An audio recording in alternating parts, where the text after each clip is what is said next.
हाँ बेटा, कैसे हैं आप लोग और पढ़ाई कैसे चल रही है आपकी? I think your study go in a proper way. तो आज हम लोग क्या हुआ, जो मेटल्स और नॉन मेटल्स क्लास 8 का चैप्टर साइंस में चल रहा था उसकी कुछ टॉपिक हम लोग क्लियर कर चुके थे। आज क्या हुआ, उसमें क्या हुआ, जो chemical properties of metals and non metals में हमने reaction with oxygen, reaction with water and reaction with acid, इससे पिछली वीडियो में हमने कवर कर लिया था। आज जो हम लोग क्या हुआ, रिएक्शन विथ बेस के बारे में, जो chemical properties of metals and non metals है उसको हम डिस्कस करेंगे। तो यहाँ पे दिया कि मेटल्स क्या हुआ, जब क्या हो, मैं कहूँ बेस से जब रिएक्शन करता है तो क्या बनाता है, मेटल सॉल्ट बनाता है, मीन्स वहाँ पे सॉल्ट बनाएगा और हाइड्रोजन गैस इवॉल्व होती है। मैं कहूँ यहाँ पे कि मेटल्स जब भी क्या हुआ रिएक्शन करेगा, जैसे मैं एग्जाम्पल के तौर पर यहाँ पे दिया है कि एल्युमिनियम क्या हुआ, बेस से सोडियम हाइड्रोक्साइड एक बेस है। देखिए मैं कहूँ बेस की एक तो उसका टेस्ट बेस पे होता है, दूसरा लिटमस, दूसरा क्या हुआ लिटमस को चेक करके हम बताते हैं। तीसरा पॉइंट होता है कि अगर उस कंपाउंड टूटने के बाद उसमें क्या हुआ, हाइड्रोक्साइड आयन देता है, हाइड्रोक्साइड आयन देगा तो वो कंपाउंड क्या होगा, बेस होगा। एक तो क्या हुआ, टेस्ट क्या हुआ, सॉर होगा, ठीक है, सॉरी बिटर होगा, बिटर होगा।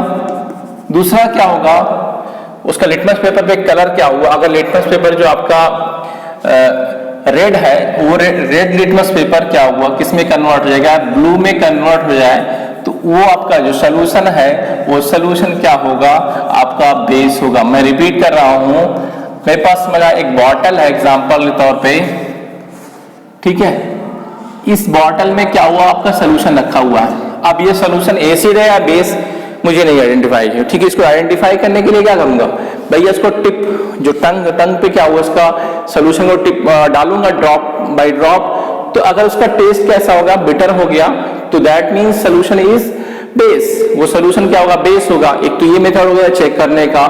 सेकेंड मेथड है कि अगर मैं कहा कि मेरे पास लिटमस पेपर जो लाइकेन का बना होता है, अगर उस लिटमस पेपर को, उसका कलर कैसा हो, दो तरह कलर होता है, एक ब्लू का होता है, एक रेड होता है। तो रेड लिटमस पेपर को जैसे इसके अंदर डिप करूंगा तो जितना पार्ट क्या वाटर के कांटेक्ट में आएगा वो रेड कलर लिटमस पेपर का कलर चेंज हो जाएगा ब्लू में। तो लिटमस पेपर का कलर रेड से ब्लू में कन्वर्ट हो जाता है तो वो सोल्यूशन क्या होगा, बेस हो जाएगा। एक तो कंपाउंड बेस में बताया जाता है कि जो मैं कहा मेरे पास कंपाउंड है पोटेशियम हाइड्रोक्साइड, अब मैं कैसे इसे कहूंगा कि ये आपका बेस है या एसिड है। तो ये कंपाउंड जब ब्रेक करेगा, तो जब ब्रेक करेगा तो उसमें एक पॉजिटिव आयन बनाएगा और दूसरा पार्ट जो होगा हाइड्रोक्साइड आयन बनाएगा।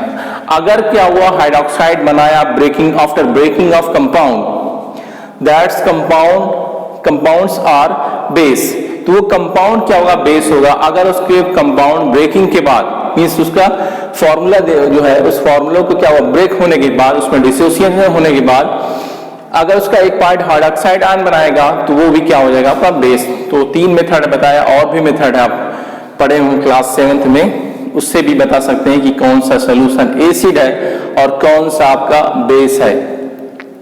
तो यहाँ पे कहा गया रिएक्शन विद बेसिस, मतलब जो मेटल्स क्या हुआ रिएक्शन करेगा, किससे, बेस से रिएक्शन करेगा तो क्या बनेगा, what is formed when metals react with basis, then product is salt and hydrogen gas evolve. मतलब जो क्या हुआ, मेटल्स रिएक्शन करेगा, इससे बेस से रिएक्शन करेगा तो वहां पे आपका सॉल्ट बनेगा एक प्रोडक्ट, दूसरा क्या होगा, हाइड्रोजन गैस।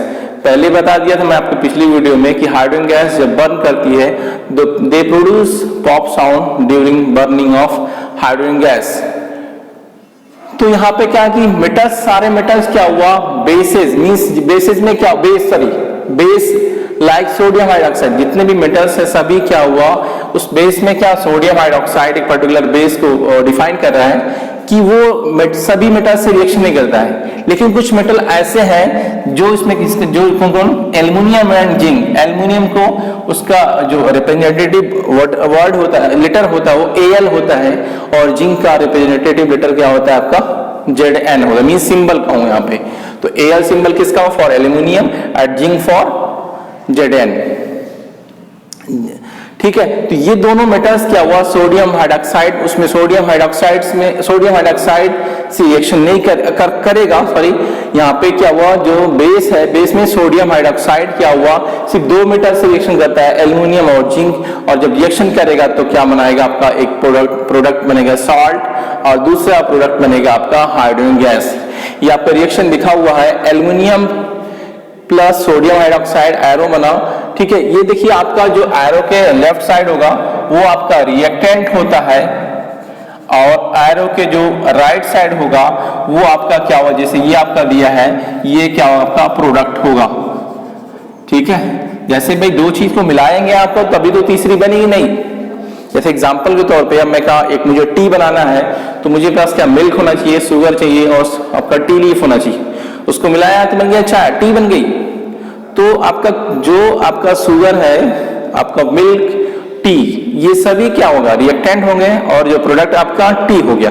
सेम क्या हुआ in reaction, reactant combine means react to form a product. तो प्रोडक्ट रिटन आफ्टर द या written in right side of arrow, while reactant react in left side of arrow, ठीक है।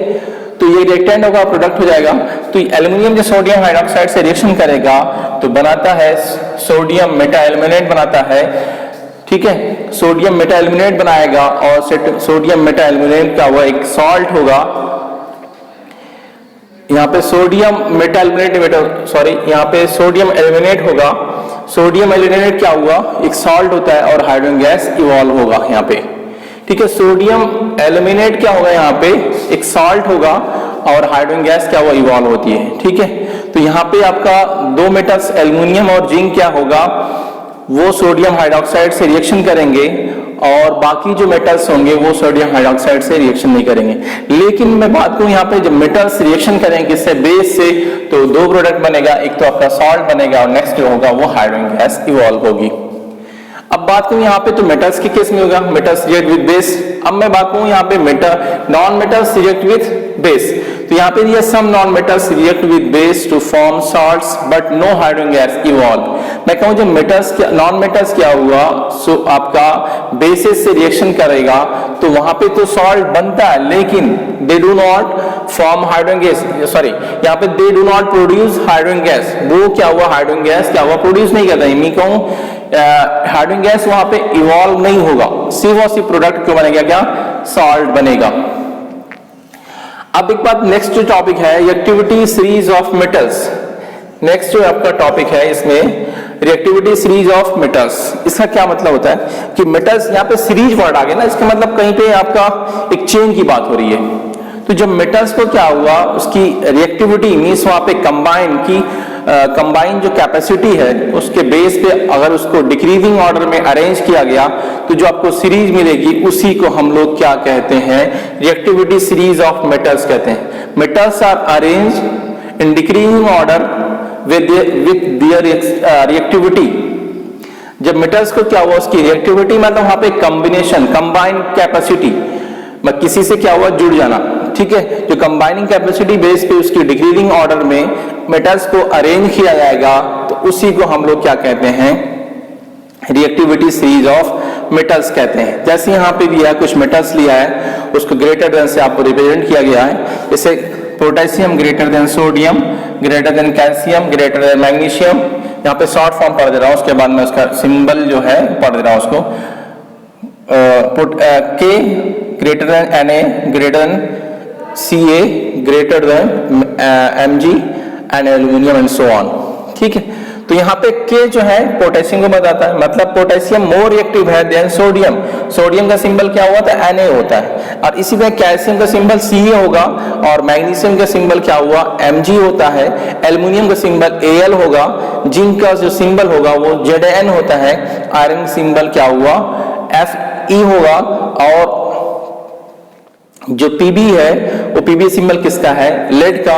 इसी तरह copper का symbol Cu होता है, और आपका सिल्वर का सिंबल है होता है Ag होता है, और गोल्ड का सिंबल क्या हुआ, Au होता है। एंड लास्ट जो होगा प्लेटिनम का सिंबल Pt होता है। तो इसी तरह sodium, potassium, calcium, magnesium, aluminium, zinc, iron, Pb, copper, lead, copper, silver, gold and platinum, इसको क्या हुआ, डिक्रीजिंग ऑर्डर पे जब अरेंज किया जाएगा, मींस डिक्रीजिंग ऑर्डर किस बेस पे, उसकी रिएक्टिविटी बेस पे क्या हुआ, उसके डिक्रीजिंग ऑर्डर में जो अरेंज करेंगे तो इसी को हम लोग कहते हैं रिएक्टिविटी सीरीज ऑफ मेटल्स कहते हैं। ठीक है, तो मतलब ये कहूं कि जब सबसे मैक्सिमम जो रिएक्टिव होगा, मींस आपका मोस्ट रिएक्टिव मेटल्स जो होगा, मेटल होगा वो आपका पोटेशियम होगा, और लीस्ट रिएक्टिव मेटल क्या होगा, प्लेटिनम होगा। मतलब मैं यूं कहूं, अगर टॉप की बात करूं तो टॉप पे आपका पोटेशियम होगा और बॉटम पे क्या हुआ, प्लेटिनम होगा। तो जो अरेंज किया गया है या प्लेस्ड किया गया है किस बेस पे, आपका decreasing order of reactivity. Reactivity means यहाँ पे कंबाइन विथ अनदर। ठीक है, अब यहाँ पे दूसरे टॉपिक है डिस्प्लेसमेंट रिएक्शन। डिस्प्लेसमेंट रिएक्शन क्या होगा, इसको मैं एग्जांपल के तौर पे समझाऊं कि दो लोग क्या हुआ, एक मैं एग्जांपल के तौर पे कि एक बेंच है, उस बेंच पे एक क्या हुआ, एक छोटा सा बच्चा आके बैठ गया, अक्सर क्लासेस में होता होगा, तो बैठ गया। उसके बाद दूसरा एक बच्चा है थोड़ा सा बड़ा था, तो उसने क्या उस छोटे बच्चे को वहां से हटा देगा, नहीं हटा देगा, या मैं कहूं यहाँ पे कोई एक स्ट्रांग आदमी क्या एक वीक आदमी को वहां से हटा सकता है कि नहीं सकता। तो इसी तरह डिस्प्लेसमेंट होता है, रिएक्शन होता है, मतलब उसमें जो मोर रिएक्टिव मेटल्स होगा वो लेस रिएक्टिव मेटल्स को अपने कंपाउंड, उसके कंपाउंड से हटा देगा। तो हटा देगा तो ये रिएक्शन कहलाएगी आपका डिस्प्लेसमेंट रिएक्शन कहलाएगी। यहाँ कहा कि मोर रिएक्टिव मेटल्स, इसकी थोड़ा मतलब डिफाइन किया उसको देख लेते हैं या डेफिनेशन देख लेते हैं इसकी। Most reactive metals change the place of less reactive metals from its compound is called displacement reaction. मतलब जो मोर रिएक्टिव मेटल्स होगा वो लेस रिएक्टिव मेटल्स के कंपाउंड से हटा देगा, या जिस कंपाउंड में लेस रिएक्टिव मेटल होगा वो मोस्ट रिएक्टिव मेटल से हट जाएगा, उसको हटा देगा। कौन हटाएगा, मोस्ट रिएक्टिव मेटल्स हटेगा, कौन, लेस रिएक्टिव मेटल। तो लेस रिएक्टिव मेटल और मोर रिएक्टिव मेटल्स किस बेस पे डिफाइन हुआ, ये आपका ऑर्डर ऑफ रिएक्टिविटी जो सीरीज है उस पे बेस पे डिफाइन किया जाता है। अब थोड़ा कुछ रिएक्शन देख लेते हैं। जैसे यहाँ पे कॉपर सल्फेट CuSO4 इसका फॉर्मूला होगा, नेम होगा कॉपर सल्फेट, और सोल्यूशन का जो कलर हो कैसा होगा, ब्लू सोल्यूशन होगा, मींस सोल्यूशन का कलर कैसा होगा, ब्लू होगा। आयरन कैसा कलर होगा, ग्रे होता है। जब इससे रिएक्शन करेगा तो आयरन क्या हुआ, कॉपर की जहां को हटा देगा, अपनी जहां पर उसी जहां पे जुड़ जाएगा। मैं कहा कॉपर क्या हुआ, आयरन के द्वारा हट जा रहा है, मींस आयरन क्या हुआ, कॉपर के यहाँ पे जाके बैठ जाता है, मींस आयरन क्या हुआ, कॉपर सल्फेट से क्या हुआ, रिएक्शन करेगा, बना देगा आपका फेरस सल्फेट बना देगा, और सोल्यूशन में जो कलर होगा ग्रीनिश हो जाएगा। तो यहाँ पे आयरन क्या हुआ, कॉपर को हटा दे रहा है। क्यों, यहाँ पे थोड़ा सा रिएक्टिविटी से देख लेते हैं हम लोग। भाई यहाँ पे कॉपर है और यहाँ पे आयरन है, मतलब आयरन क्या हुआ, मोर रिएक्टिव देन कॉपर। तो कॉपर क्या हुआ, लेस रिएक्टिव होगा। तो कॉपर क्या हुआ, जब किसी कंपाउंड में होगा और किसी मोर रिएक्टिव मेटल से क्या हुआ, उसका कॉम्बिनेशन होगा, मींस रिएक्शन होगा, तो आयरन क्या हुआ, कॉपर की जहां को हटा देता है और वहां पे जाके कॉपर क्या हुआ, आयरन जो है कॉपर यहाँ पे जुड़ जाता है। ठीक है, अब एक रिएक्शन और है, 2-3 रिएक्शन लिखा हूं मैं यहाँ पे। फिर एक रिएक्शन थी कॉपर सल्फेट, क्या हुआ, जिंक से रिएक्शन करता है, तो जिंक क्या हुआ, कॉपर के यहाँ बैठ जाता है और कॉपर वहां से अपने प्लेस को रिमूव, वहां से क्या हुआ, रिप्लेस हो जाता है। तो यहाँ पे कॉपर सल्फेट, यहाँ पे उसका कलर दिया है, ब्लू सोल्यूशन लिखा है। जिंक कैसा, उसका कलर क्या, सिल्वरी व्हाइट होता है। जब रिएक्शन करेगा तो यहाँ पे जिंक है और यहाँ पे क्या हुआ, कॉपर है। इसका मतलब जिंक क्या हुआ, मोर रिएक्टिव होगा और कॉपर क्या हुआ, लेस रिएक्टिव होगा। ठीक है, तो जिंक क्या हुआ, मोर रिएक्टिव हो गया और कॉपर क्या हुआ, लेस रिएक्टिव होगा। तो कॉपर क्या हुआ, अपने प्लेस को छोड़ देगा, क्योंकि जिंक से जब रिएक्शन होगा तो जिंक क्या हुआ, उसके प्लेस को हटा देगा और वहां पे जाके खुद बैठ जाएगा, बना देगा, जिंक सल्फेट बन जाएगा और कॉपर क्या हुआ, हट जाएगा।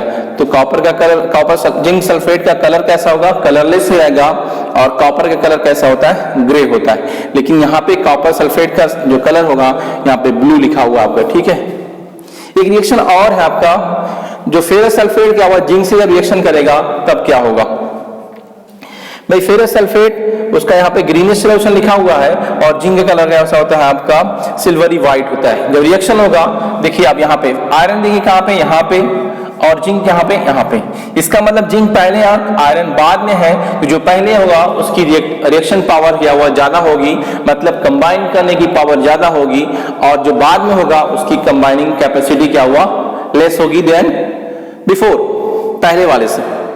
तो यहाँ पे फेरस सल्फेट क्या हुआ, जिंक से जब रिएक्शन किया बना देगा आपका जिंक सल्फेट बन गया, और आयरन हट गया ही नहीं हट गया भाई, यहाँ पे आयरन आफ्टर था और जिंक क्या हुआ बिफोर, तो इसकी जिंक की एक्टिविटी क्या हो, ज्यादा होगी, मोर होगी, और आयरन की कम होगी। तो इस तरह क्या हुआ कि अगर कोई भी आपका मोर रिएक्टिव मेटल्स क्या हुआ, किसी race reactive metals having in a solution, they replaced their place by more reactive metals, वो क्या करेगा, वो अपनी प्लेस को चेंज हो जाएगी उसकी place by more reactive metals. लेकिन ये कुछ रिएक्शन ऐसी जिसमें रिएक्शन नहीं होगा, ये क्यों, कैसे नहीं होगा, जैसे मैं कहा फेरस सल्फेट को क्या हुआ अगर कॉपर से रिएक्शन करे, जैसे यहाँ पे आपको दिया है, मैं कहा फेरस सल्फेट क्या हुआ अगर क्या हुआ इसकी रिएक्शन किससे हो, कॉपर से होगा, तो यहाँ पे नो रिएक्शन होगा, नो रिएक्शन। नो रिएक्शन क्यों होगा, चलिए ये भी देख लेते हैं। मैं कहा copper sulphate sorry iron sulphate, iron इसमें है, आयरन यहाँ पे है और कॉपर यहाँ पे, मतलब मैं कहा आयरन सल्फेट में जो आयरन है मोर स्ट्रांग है देन कॉपर, तो कॉपर क्या हुआ इस आयरन को हटा पाएगा, नहीं हटा पाएगा, रिमूव नहीं कर पाएगा, क्योंकि कॉपर की जो रिएक्टिविटी है वो लेस है देन आयरन। तो इस नाते कॉपर जब इस आयरन सल्फेट में से आयरन को नहीं हटा पाएगा तो रिएक्शन होगा नहीं। कहने का मतलब क्या हुआ, किसी भी कंपाउंड में मोर रिएक्टिव मेटल्स है तो वो उसका प्लेस क्या हुआ लेस रिएक्टिव मेटल से रिमूव नहीं पाएगी, मतलब इस नहीं रिमूव होगा तो क्या हुआ रिएक्शन नहीं होगा। रिएक्शन जब होगा जब उसमें क्या हुआ चेंजेस आएंगे, ठीक है, उसके प्लेस में चेंजेस आएंगे या कोई और कॉम्बिनेशन होगा तब जाके रिएक्शन होगा। तो आई थिंक ये सारी टॉपिक क्लियर होगी, बाकी बची इस चैप्टर की जो भी टॉपिक बची है उसको हम नेक्स्ट वीडियो में क्लियर करेंगे। और जो भी इस टॉपिक से रिलेटेड या जो भी वीडियो दे चुके हैं आप, अगर क्लियर ना हो तो आप पूछ सकते हैं।